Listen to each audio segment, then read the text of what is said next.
வணக்கம் நண்பர்களே, ரொம்ப நாளுக்கு அப்புறம் இன்றைக்கி தான் ஒரு விலாகோட வந்திருக்கேன். டயட்டாச்சு மயிராச்சுன்னு சாப்பிட்டதில் வெயிட் செக் பண்ணி பார்க்கலான்னு பார்த்தா 1 கிலோ கூடி இருக்குது கைஸ். வயிற்றுச்சல் என்ன பண்ணேன்னு தெரியாமல் ஓகே திருப்பி ஸ்க்ராட்சிலேருந்து ஸ்டார்ட் பண்ணலான்ட்டு காலையில் எழுந்திரிச்ச உடனே வெறும் வயிற்றில் 1 லிட்டர் தண்ணி குடிச்சிட்டு அப்படியே நடக்க ஸ்டார்ட் பண்ணிட்டேன். எஸ் 10K ஸ்டெப்ஸ் ஹிட் பண்ணி ஆகணும். ஏதோ ஒரு யூடியூப் வீடியோவில் 1 நிமிஷம் ஜாகிங் 1 நிமிஷம் வாக்கிங் அப்படி போனால் வேட் லாஸ் ஆகும்னு சொன்னதுனால நானும் 1 நிமிஷம் ஜாகிங் 1 நிமிஷம் வாக்கிங் போயிட்டு இருந்தேன். என்னடா இவன் வீடியோக்கு இடையில வந்துட்டு வார்ம் அப் பண்ணுறான்னு பார்க்குறீங்களா? நான் கொஞ்சம் டிஃப்ரெண்ட்டானவன், இப்படி தான் பண்ணுவேன். ஏன்னா அப்பப்போ சிலதை மறந்துடுவேன். அதனால் அங்கே போய் ஃபுல் பண்ணிடலாம் அப்படின்ட்டு போனேன்.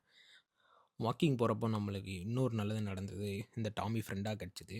எப்போவுமே கூட வந்துடுவாப்பில், பிஸ்கெட் போட்டுருவேன்.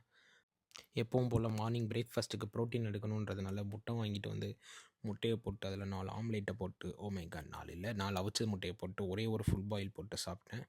எஸ் செம்மையாக இருக்குது அப்படின்னு சொல்லனாலும் உடம்பு இதுதான் நல்லது அப்படின்னு சாப்பிட்டுட்டு இருந்தேன்.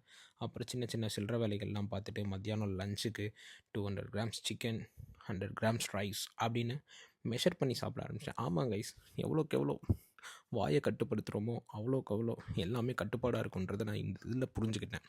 S thanks for my diet. Night ஆனோடனே டின்னருக்கு எங்கள் அம்மா என்னடா வெயிட்டு தூக்குற அது தூக்குற இதெல்லாம் தூக்குற ஒரு தேங்காய் உரிச்சு தர மாட்டியாடான்ட்டாங்க. அதில் ஈகோ ட்ரிப் ஆகிட்டு ஒரு தேங்காவை சொருகி உரிச்சிட்டேன். உரிச்சு பார்த்ததில் தான் தெரிஞ்சு அப்படியே லைட்டாக கையிலலாம் ஏதோ தெரியுது, ஆம்ஸ் தெரியுதுன்னு ஒரு போசிங் போட்டு உங்களுக்கு தெரியாதுன்னு நினச்சிருக்கேன்.